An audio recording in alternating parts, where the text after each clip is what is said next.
ಇವತ್ತಮ್ಮನ ಅಲಂಕಾರ ತುಂಬಾ ಚೆನ್ನಾಗಿತ್ತಲ್ಲ. ಹೌದು ಕಂದ, ಅವಳ ಅಲಂಕಾರ ನೋಡಕ್ಕೆ 2 ಕಣ್ಣಲ್ಲ 1000 ಕಣ್ಣಿದ್ರೂ ಸಾಲದು ಅಂತ ಮಹಾತಾಯಿ ಅವಳು. ಬೆಟ್ಟದಂತ ಕಷ್ಟವನ್ನು ಬೆರಳ ತುದಿಯಲೋಡಿಸುವವಳು ನೀನೇ ಗತಿ ಎಂಬುವವರ ಬೆಂಬಿಡದೆ ಕಾಯುತಿಹಳು. ಚಿನ್ನದ ನಾಡಿನ ಚಿನ್ಮಯಿಯೇ ಇವಳು, ಚಿನ್ನದ ನಾಡಿನ ಇವತ್ತಮ್ಮನ ಅಲಂಕಾರ ತುಂಬಾ ಚೆನ್ನಾಗಿತ್ತಲ್ಲ.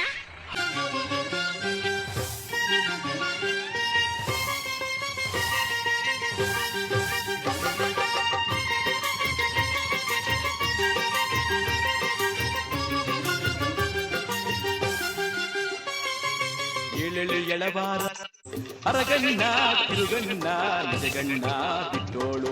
ಚೆಂಡಿಯೋ ಚೋಡಿಯೋ ಮಾರಿಯೋ ಮಸಣಿಯೋ ಭಕ್ತರ ಕಾಯಲು ಧರೆಗಿಳಿದ ದುರ್ಗಿ.